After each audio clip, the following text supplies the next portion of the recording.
Vamos a continuar con Pedro Páramo, va la segunda sesión, y esta vez continúa el capítulo cuando, después de que Abundio deja en el pueblo, en Comala, a Juan Preciado, hay una persona que atraviesa por allí la calle, dice en dónde puedo alojarme, dónde vive Eduviges Diada, le dicen dónde, es lo que se va a ver.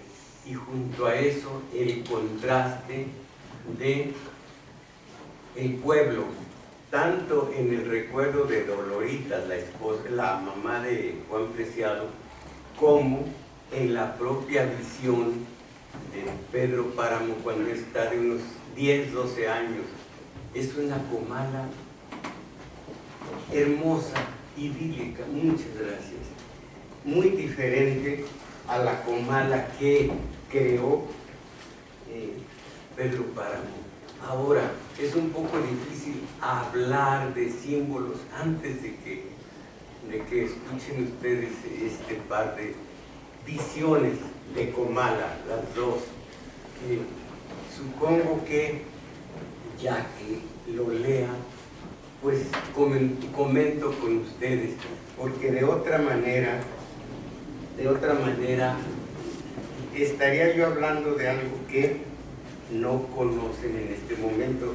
Todos han leído Pedro Páramo, es casi seguro, pero específicamente este pasaje. Llega Juan Preciado a Comala. Se ve el Comala actual, pero eso es una mentira, acuérdense. Una de las virtudes máximas de esta novela es el que anula el tiempo. Y aquí les voy a decir, mientras lo leo, voy a hacer la observación de cómo lo hizo sabiamente, anulando el tiempo, el novelista, en este caso, pues, Rulfo. Entonces, leo y luego platico con ustedes, después de que haya estornudos y demás, ya todo en paz. Bueno, miren, el final de lo anterior. ¿Qué dice usted? Que ya estamos llegando, señor. Sí, ya lo veo. ¿Qué pasó por aquí? Un correcamino, señor, así le nombran a estos pájaros. No, yo pregunto por el pueblo que se ve tan solo, como si estuviera abandonado. Parece que no lo habita nadie. No es que lo parezca, dice Abundio. Así es, aquí no vive nadie. Y Pedro Páramo murió hace muchos años. Sientan ustedes la desolación de quien va obedeciendo e ilusionado por las palabras de su madre Doloritas, a un lugar en donde dice aquí no vive nadie, y este se fue detrás de Pedro Páramo para reclamarle, como dijo la mamá, el que los hubiera tenido en el abandono. Y Pedro Páramo murió hace muchos años. Aquí viene la pesadilla, porque antes al bajar al infierno, al inframundo, a Comala, todavía no se enfrentaba a la realidad de que Pedro Páramo murió hace muchos años. En Comala no vive nadie. Él que decía soy hijo de Pedro Páramo, Abundio, el arriero, le dice yo también soy hijo de Pedro Páramo. Ahora, era la hora, vean ustedes la visión de Juan Preciado, que va al engaño hermoso de un Comala que ve él en los ojos de Dolores, su madre, y en cualquier lugar con vida, para contrastar con Comala. Era la hora en que los niños juegan en las calles de todos los pueblos. Una cosa más, es difícil simplemente leer. Aquí hay una poesía enorme. Recuerden que la prosa poética es muy peligrosa porque cae en la cursilería fácilmente, en lo melcochoso, en lo azucarado. Es horrible la prosa poética. Aquí aquí no es prosa poética, aquí las acciones están mostrando no solo una belleza, sino una poesía exquisita. Era la hora en que los niños juegan en las calles de todos los pueblos, llenando con sus gritos la tarde, cuando aún las paredes negras reflejan la luz amarilla del sol. Al menos eso había yo visto en Sayula todavía ayer, a esta misma hora. Y había visto también el vuelo de las palomas rompiendo el aire quieto, sacudiendo sus alas como si se desprendieran del día. Volaban y caían sobre los tejados, mientras los gritos de los niños revoloteaban y parecían teñirse de azul en el cielo del atardecer. Fíjense cómo en lugar de que son las palomas, son los gritos de los niños los que revolotean. Volaban y caían sobre los tejados, mientras los gritos de los niños revoloteaban y parecían teñirse de azul en el cielo del atardecer. Concurren todos los sentidos en esta descripción. Ahora estaba aquí, en este pueblo sin ruidos. Oía caer mis pisadas sobre las piedras redondas con que estaban empedradas las calles, mis pisadas huecas repitiendo su sonido en el eco de las paredes teñidas por el sol del atardecer. Fui andando por la calle real en esa hora. Miré las casas vacías, las puertas desportilladas, invadidas de hierba. ¿Cómo me dijo aquel fulano que se llamaba esta hierba? La capitana, señor, una plaga que nomás espera que se vaya la gente para invadir las casas. Así las verá usted. Al cruzar una bocacalle vi una señora, aquí hay una falla de ruido, van a ver. Al cruzar una bocacalle vi una señora envuelta en su rebozo que desapareció como si no existiera. Después volvieron a moverse mis pasos y mis ojos siguieron asomándose al agujero de las puertas, hasta que nuevamente la mujer del rebozo se cruzó frente a mí. Buenas noches, me dijo. La seguí con la mirada, le grité, ¿dónde vive doña Eduviges? Y ella señaló con el dedo, allá, la casa que está junto al puente. Me di cuenta de que su voz estaba hecha de hebras humanas, que su boca tenía dientes y una lengua que se trababa y destrababa al hablar, y que sus ojos eran como todos los ojos de la gente que vive sobre la tierra. Todavía no se enfrenta a los muertos, así que es lo más natural que haya visto que era una mujer viva, aunque no lo hubiera sido, pero que una mujer viva todavía no tiene conciencia de que iba a enfrentarse a puros muertos, y entonces sí, una persona viva le iba a causar expectación. Entonces, porque aún, y destrababa su lengua al hablar, y que sus ojos eran como todos los ojos de la gente que vive sobre la tierra. Claro, allí no tiene por qué tener asombro. Había oscurecido. Volvió a darme las buenas noches, y aunque no había niños jugando, ni palomas, ni tejados azules, sentí que el pueblo vivía, y que si yo escuchaba solamente el silencio, era porque aún no estaba acostumbrado al silencio, tal vez porque mi cabeza venía llena de ruidos y de voces, sí, y aquí, donde el aire era escaso, se oían mejor, se quedaban dentro de uno, pesadas. Me acordé de lo que me había dicho mi madre.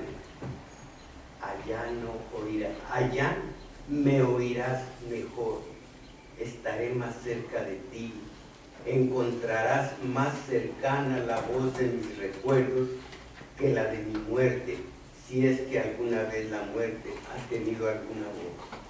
Mi madre, la viva.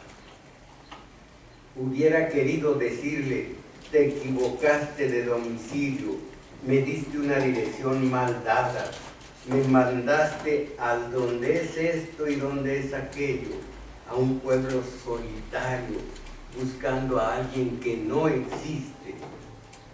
Llegué a la casa del puente orientándome por el del río. Toqué la puerta, pero en falso. Mi mano se sacudió en el aire como si el aire la hubiera abierto. Una mujer estaba allí. Me dijo, pase usted. Me había quedado en Comala. El arriero que se siguió de filo me informó todavía antes de despedirse. Yo voy más allá, donde se ve la trabazón de los cerros. Allá tengo mi casa. Si usted quiere venir, será bienvenido. Ahora que si quiere quedarse aquí, ahí se lo haiga. Aunque no estaría por demás que le echara una ojeada al pueblo. Tal vez se encuentre algún vecino viviente. Hasta entonces ya tiene conciencia de la situación de muerte. Tal vez se encuentre algún vecino viviente. Y me quedé, a eso venía. ¿Dónde podré encontrar alojamiento?, le pregunté ya casi a gritos. Busque a doña Eduviges, si es que todavía vive. Dígale que va de mi parte. ¿Y cómo se llama usted? Abundio, me contestó, pero ya no alcancé a oír el apellido. Y otro capitulito, son entre 76, 60 y tantos o 70 y tantos según. Son pequeños. Otro, soy Eduviges Diada, pase usted. Parecía que me hubiera estado esperando. Tenía todo dispuesto, según me dijo. Me dijo, haciendo que la siguiera por una larga serie de cuartos oscuros, al parecer desolados. Pero no, porque en cuanto me acostumbré a la oscuridad y al delgado hilo de luz que nos seguía, vi crecer sombras a ambos lados y sentí que íbamos caminando a través de un angosto pasillo abierto entre bultos. ¿Qué es lo que hay aquí?, pregunté. Tiliches, me dijo ella. Tengo la casa toda entilichada. La escogieron para guardar sus muebles los que se fueron y nadie ha regresado por ellos. Pero el cuarto que le he reservado está al fondo. Lo tengo siempre descombrado por si alguien viene. De modo que usted es hijo de ella. ¿De quién?, respondí. De Dolorita. Sí, pero usted ¿cómo lo sabe? Ella me avisó que usted vendría, dice Eduviges. Ella me avisó que usted vendría, y hoy precisamente, que llegaría hoy. ¿Quién? ¿Mi madre? Sí, ella. Yo no supe qué pensar, ni ella me dejó en qué pensar. Este es su cuarto, me dijo. Todo esto tiene un significado más adelante. Aquí parece realismo, no es nada realista, es realismo mágico. Yo no supe qué pensar, ni ella me dejó en qué pensar. Este es su cuarto, me dijo. No tenía puertas, solamente aquella por donde habíamos entrado. Encendió la vela y lo vi vacío. Aquí no hay donde acostarse, le dije. No se preocupe por eso, usted ha de venir cansado y el sueño es muy buen colchón para el cansancio. Ya mañana le arreglaré su cama. Como usted sabe, no es fácil acuarear las cosas en un 2x3. Para eso hay que estar prevenido. Y la madre de usted no me avisó sino hasta ahora. Mi madre, le dije, mi madre ya murió. Entonces esa fue la causa de que su voz se oyera tan débil, como si hubiera tenido que atravesar una distancia muy larga para llegar hasta aquí. Ahora lo entiendo. ¿Y cuánto hace que murió? Hace ya 7 días. Pobre de ella, se ha de haber sentido abandonada.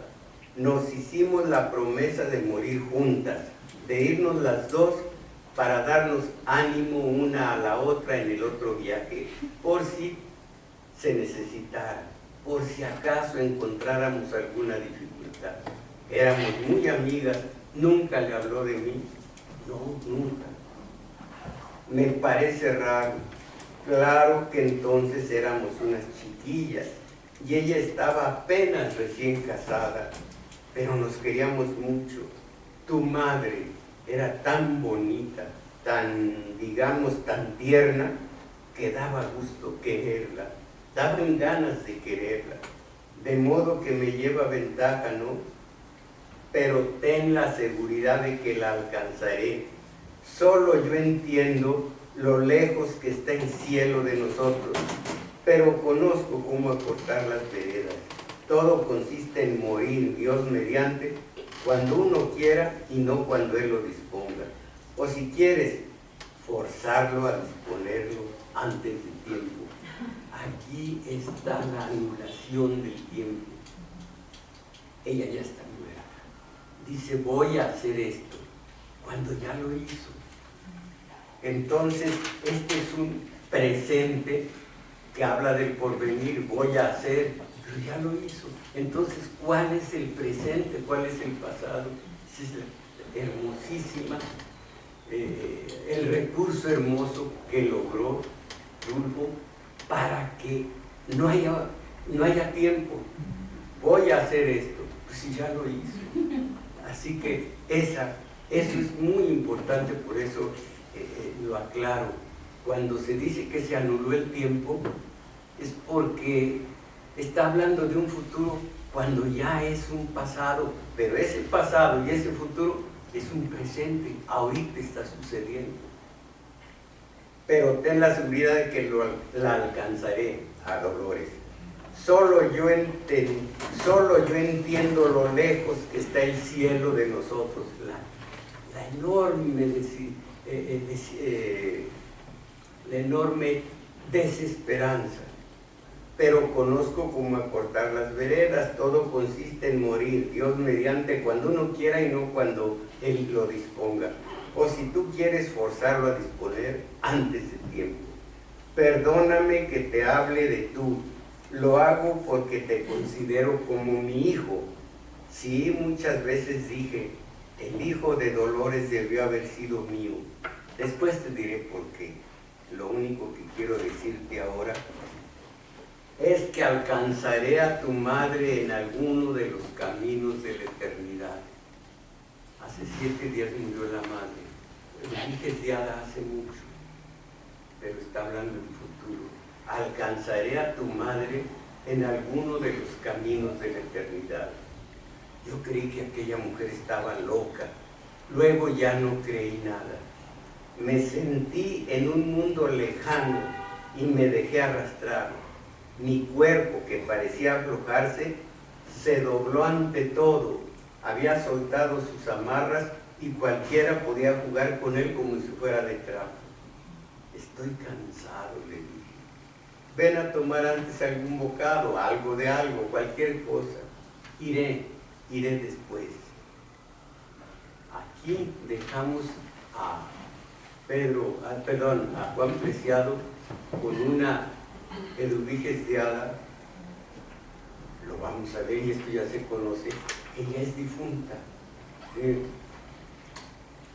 Y ahora Pedro Páramo en otro presente, en otra realidad. Pedro Páramo, de unos 10, 12 años, está en una comala distinta. Van ustedes a ver cómo está luminosa la prosa de Rulfo, cómo hay poesía en todo. Es un niño, es un adolescente. El agua que goteaba de las tejas hacía un agujero en la arena del patio. Sonaba plas, plas, y luego otra vez plas, en mitad de una hoja de laurel que daba vueltas y rebotes, metida en la hendedura o hendidura de unos ladrillos. Ya se había ido la tormenta. Ahora, de vez en cuando, la brisa sacudía las ramas del granado, haciéndolas chorrear una lluvia espesa, estampando la tierra con gotas brillantes que luego se empañaban. Las gallinas, engarruñadas como si durmieran, sacudían de pronto sus alas y salían al patio picoteando deprisa, atrapando las lombrices desenterradas por la lluvia. Al recorrerse las nubes, el sol sacaba luz a las piedras, irisaba todo de colores, se bebía el agua de la tierra, jugaba con el aire, dándole brillo a las hojas, con que jugaba el aire. ¿Qué tanto haces en el excusado, muchacho? Nada, mamá. Si sigues allí va a salir una culebra y te va a morder. Sí, mamá. Pensaba en ti, Susana, esto entre comillas. Pero lo que está diciendo, solo cuando leemos 15 veces el libro, lo que está diciendo no lo dice él, lo dice el Pedro Páramo adulto, ya con conceptos que no son de un adolescente. Pensaba en ti, Susana, en las lomas verdes, cuando volábamos papalotes en la época del aire. Oíamos allá abajo el rumor viviente del pueblo mientras estábamos encima de él, arriba de la loma. En tanto se nos iba el hilo de cáñamo arrastrado por el viento. Ayúdame, Susana. Y unas manos suaves se apretaban a nuestras manos. Suelta más hilo. El aire nos hacía reír. Juntaba la mirada de nuestros ojos mientras el hilo corría entre los dedos detrás del viento, hasta que se rompía con un leve crujido, como si hubiera sido trozado por las alas de algún pájaro. Y allá arriba el pájaro de papel caía en maromas arrastrando su cola de hilachos, perdiéndose en el verdor de la tierra. Tus labios estaban mojados como si los hubiera besado el rocío. Aquí termina la evocación del Pedro Páramo adulto, que a las primeras 2 o 3 lecturas no se entiende. Te he dicho que salgas del excusado, muchacho. Sí, mamá, ya voy. De ti me acordaba cuando tú estabas allí mirándome con tus ojos de agua marina. Alzó la vista y miró a su madre en la puerta. ¿Por qué te tardas tanto en salir? ¿Qué haces ahí? Estoy pensando. ¿Y no puedes hacerlo en otra parte? Es dañoso estar mucho tiempo en el excusado. Además debías de ocuparte en algo. ¿Por qué no vas con tu abuela a desgranar maíz? Ya voy, mamá, ya voy. Otro. Abuela, vengo a ayudarle a desgranar maíz. Ya terminamos, pero vamos a hacer chocolate. ¿Dónde te habías metido? Todo el rato que duró la tormenta te anduvimos buscando. Estaba en el otro patio. ¿Y qué estabas haciendo, rezando? No, abuela, solamente estaba viendo llover. La abuela lo miró con aquellos ojos medio grises, medio amarillos, que ella tenía y que parecían adivinar lo que había dentro de uno. Vete pues, ve a limpiar el molino. Comillas, a centenares de metros, encima de todas las nubes más. Vean cómo aquí ya está muerta la que entonces era una adolescente. A centenares de metros, encima de todas las nubes, más, mucho más allá de todo, estás escondida tú, Susana, escondida en la inmensidad de Dios, detrás de su divina providencia, donde yo no puedo alcanzarte ni verte y a donde no llegan mis palabras. Abuela, el molino no sirve, tiene el gusano roto. Esa Micaela ha de haber molido molcates en él. No se le quita esa mala costumbre. Pero en fin, ya no tiene remedio. ¿Por qué no compramos otro? Este ya de tan viejo ni servía, dice la abuela. Dices bien, aunque con los gastos que hicimos para enterrar a tu abuelo, esto es importante, aunque con los gastos que hicimos para enterrar a tu abuelo y los diezmos que le hemos pagado a la iglesia, nos hemos quedado sin un centavo. Sin embargo, haremos un sacrificio y compraremos otro. Sería bueno que fueras a ver a doña Inés Villalpando y le pidieras que nos lo fiara para octubre. Se lo pagaremos en las cosechas. Sí, abuela. Y de paso, para que hagas el mandado completo, dile que nos empreste un cernidor y una podadera. Con lo crecidas que están las matas, llaneros se nos meten en las trasijaderas. Si yo tuviera mi casa grande con aquellos grandes corrales que tenía, no me estaría quejando. Pero tu abuelo le gerró con venirse aquí, todo sea por Dios. Nunca han de salir las cosas como uno quiere. Dile a doña Inés que le pagaremos en las cosechas todo lo que le debemos. Sí, abuelo. Había chuparrosas, era la época. Se oía el zumbido de sus alas entre las flores del jazmín que se caía de flores. Se dio una vuelta por la repisa del Sagrado Corazón y encontró 24 centavos. Dejó los 4 centavos y tomó el 20. Antes de salir su madre lo detuvo. ¿A dónde vas? Con doña Inés Villalpando por un molino nuevo. El que teníamos se quebró. Dile que te dé 1 metro de tafeta negra como esta, y le dio la muestra, que lo cargue a nuestra cuenta. Muy bien, mamá. A tu regreso cómprame unas aspirinas. En la maceta del pasillo encontrarás dinero. Encontró 1 peso, dejó el 20 y agarró el peso. Ahora me sobrará dinero para lo que se ofrezca, pensó. Pedro, le gritaron, Pedro. Pero él ya no oyó, iba muy lejos. Aquí está el Pedro adolescente en un plano realista, totalmente realista, pero con interferencias de un Pedro Páramo que tuvo tanta maldad que convirtió a Comala en el horror que luego vamos a ver, y que sin embargo fue un amador sobre todas las cosas. Amó de tal manera a Susana San Juan que era admirable ver cuando ella estaba agonizando cómo, y ella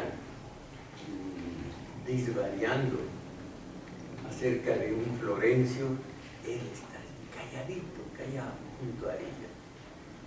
Él, como contraste de lo crudelísimo y de lo carañón que es, allí amando a la única que amó en toda su vida.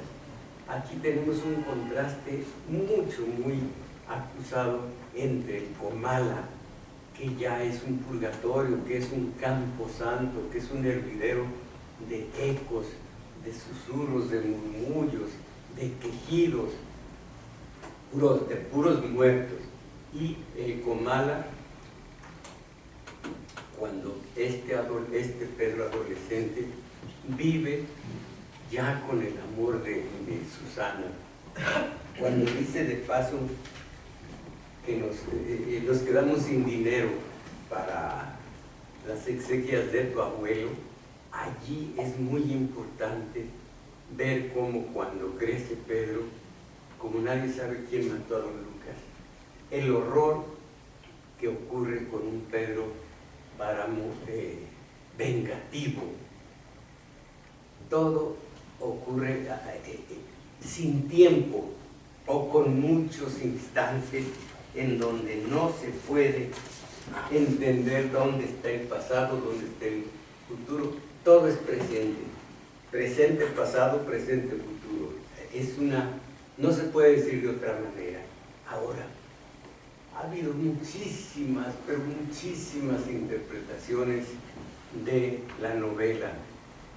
Yo me pongo a pensar y le busco algo que no se ha dicho, y pienso en esto. Miren, ya a escala personal, cómo me imagino que cuando es adolescente Pedro, yo voy a pensar, cuando somos niños, 6, 7 años, empezamos a ver el mundo con ojos primeros, con ojos, no se debe decir así, pero así para hacer entender, ojos primeros, ojos que nunca antes habían visto el mundo. Todas las cosas causan expectación, el vuelo de las aves, las flores, los olores, todo. Ese es el mundo que nosotros heredamos. Recuerden que los papás no heredan, los papás legan. El hijo hereda. Entonces, es nuestro mundo que heredamos nuevecito para nuestros ojos, nuevo. Conforme vamos viviendo, ese Comala nuestro tiene como clima, como atmósfera, como segunda naturaleza, lo inconsciente de nosotros, o el inconsciente que decían antes. El inconsciente o lo inconsciente se nos vino desde el cerebro primitivo, dice con toda razón Octavia, es el límbico, pero ese límbico con toda razón también se le llama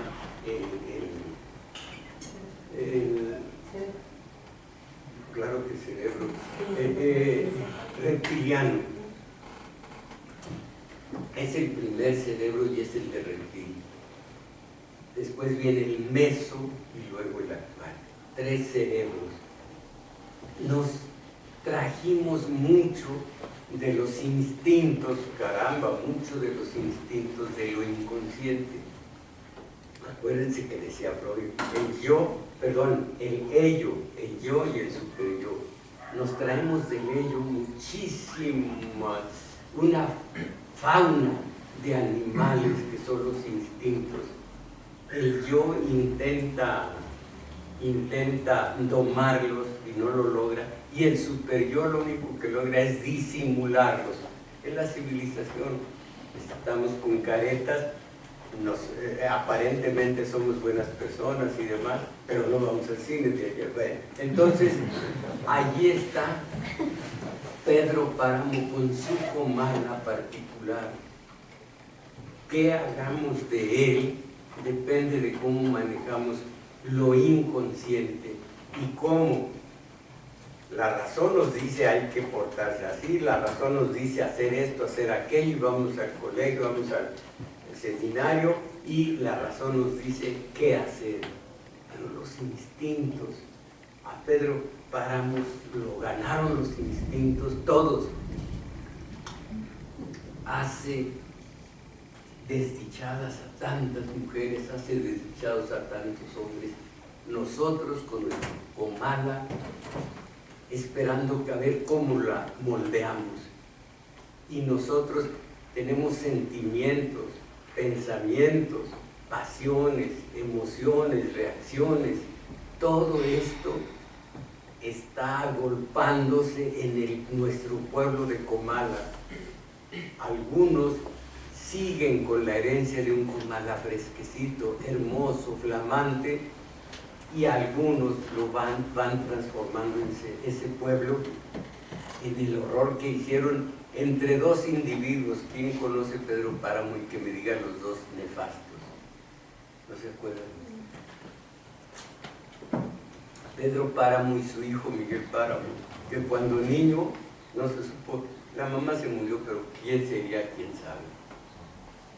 Dice Rulfo, el niñito recién nacido se revolvía como una culebra.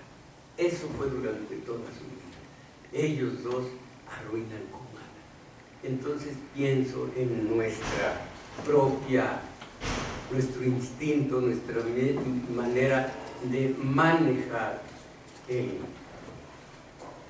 pueblo, la pasión. Acuérdense, la pasión es sufrimiento. Cuando dice pasión de amor, es cuando ella no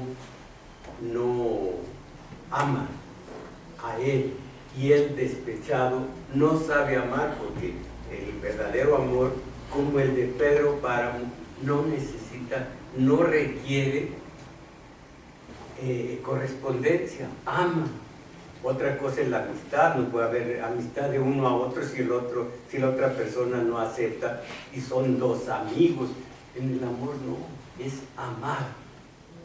Si la otra persona ama, pues dos libertades que anulan la soledad. Pero de no ser así, uno ama y con eso es suficiente. Pero si el amor se tiñe más de sexualidad y demás, se vuelve pasión amorosa, y eso es terrible. Pues nuestra pasión, nuestros sentimientos, nuestras reacciones, cada quien reacciona de distinta manera, genes, y 3 elementos, el sociológico, el psicológico y el fisiológico, reacciona de diferente forma y hay que hacer un examen de conciencia. El pueblito mío, el Comala mío, porque soy su Pedro Páramo, el pueblo mío, ¿de qué aspecto tiene? Está lleno de sol, de lluvia, de pájaros, de sol, de nubes, de todo lo que se describe, porque aquí la naturaleza es un personaje, y un personaje que, como digamos la música en las películas, la música pone de relieve la clase de acción que se está viendo en la película. Sí, bueno, en la música, así aquí la naturaleza pone de relieve, da atmósfera, da tono a lo que está ocurriendo en la novela. Es así como en nosotros, a lo largo de nuestra existencia, nos dieron una vida, Madre Natura, Dios, una vida, la mantita. ¿Qué hemos hecho de esa vida? ¿Qué hemos hecho de esa naturaleza comala? ¿En dónde está? Ya verán ustedes cómo, ya como simple dato, hay entre 5 y 6 seres vivos. Hay 2 hermanos, la mamá de uno de ellos, otros 2 o 3 más vivos. Pero miren qué similitud con un Comala nuestro, que imaginemos y que tratemos de ver cómo está a estas alturas. En cuanto Juan Preciado llega a Comala, nota que se va escaseando el aire, no digo el viento, no el viento, sino el aire para respirar.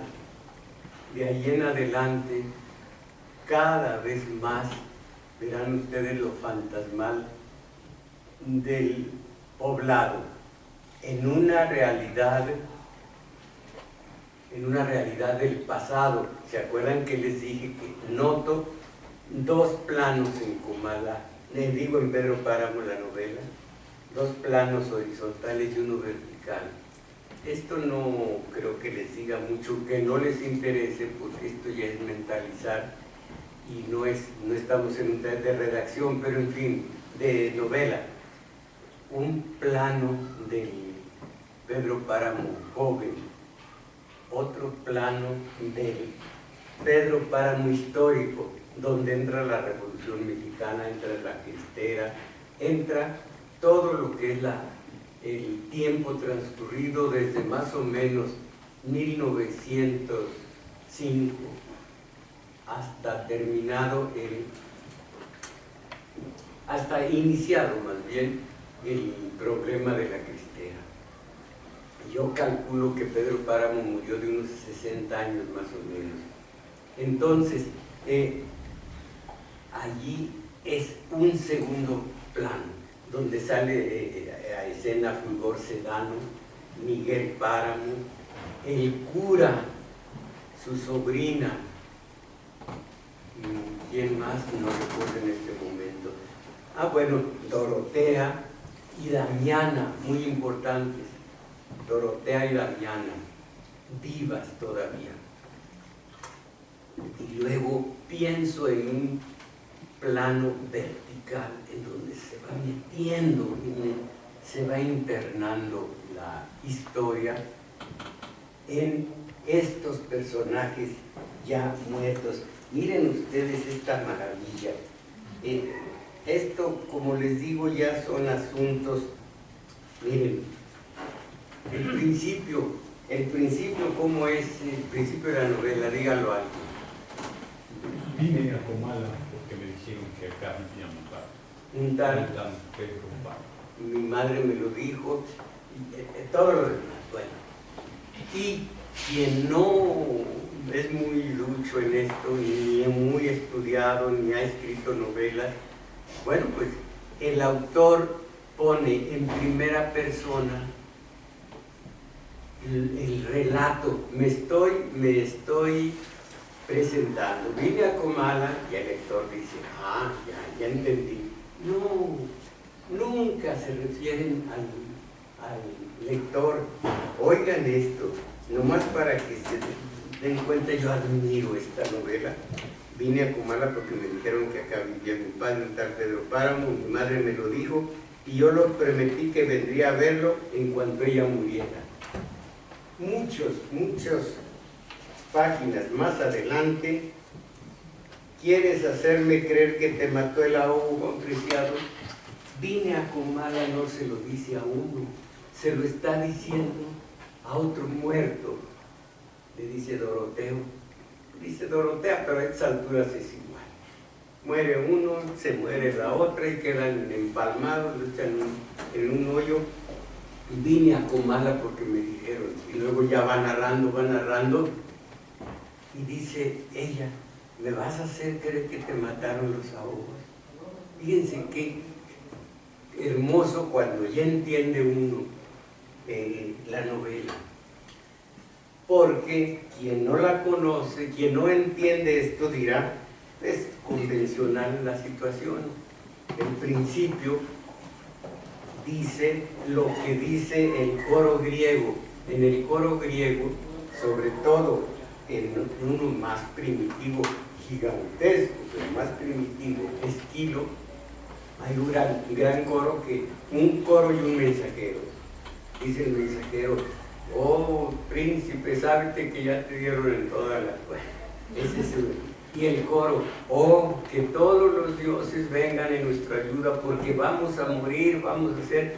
El coro va diciendo lo que ocurre junto con el mensajero. Aquí, como las películas mexicanas horrorosas, sale Meche Barba y dos que están lavando en el lavadero de esa vecindad. Mírala qué guapa va, qué bien arreglada. Pues sí, como no, si el valedor le está dando dinero. Ya nos están contando con un coro griego a estas alturas. Eso ya no se usa, eso ya no debería usarse. Las acciones son las que deben contar la historia, no la palabra del coro. Ese horror lo tienen ustedes en Agustín Yáñez. Da impaciencia leer que dos comadres empiezan a decir, ¿te fijas, fulano, lo que hace? No, y mira este otro. Le están diciendo a uno. El coro griego está siendo usado a estas alturas. Vine a Comala porque me dijeron, quien no conoce esto dirá, el coro griego me está diciendo que fue que vino. No, se lo está diciendo a otro muerto que es una mujer.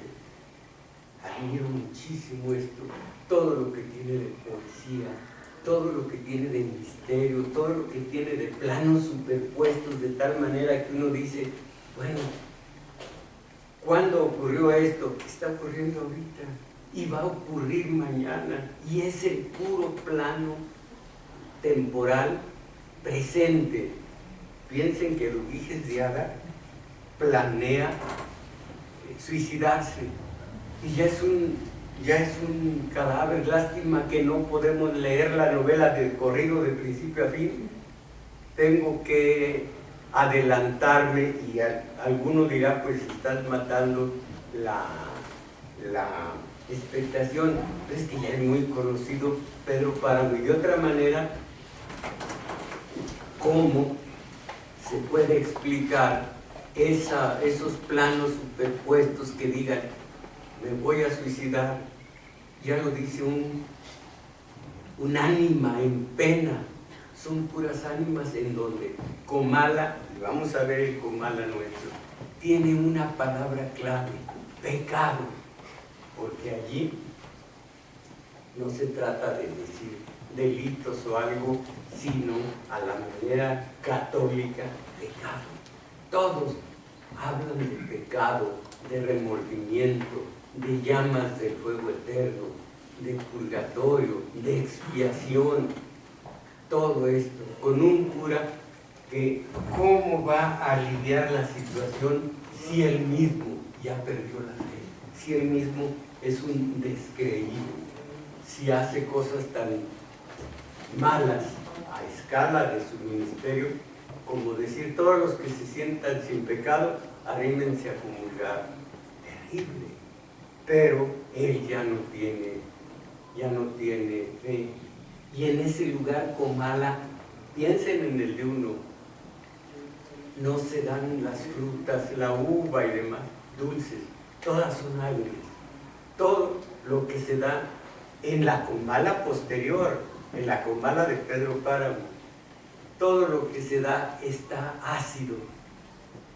Piensen en la Comala de uno y cuáles son los frutos. Mi madre era tan dulce, tan hermosa, la llevaba yo a visitar a sus hermanas. A los 5 minutos la hermana respectiva estaba llorando y yo le decía, vámonos, mamá, vámonos ya. ¿Qué le dije? Lo único que le dije es que era una buscona, una mujer de la calle. Vámonos, véngase. Era dulcísima cada hermana que visitaba, hermana que terminaba llorando.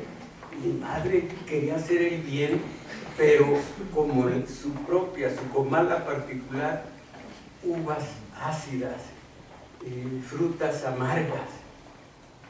Aquello de mejor imposible de que hablábamos no sé de quién, mejor imposible, tanto bien que hace esta persona, pero caramba, queda uno temblando. Entonces, esto es la comala particular, no tiene frutos dulces como somos nosotros. Es aplicarnos una simbología que no se ve en los eruditos, pero que nosotros podemos utilizar por la vía de la autocrítica. Y un par de poemas, uno extenso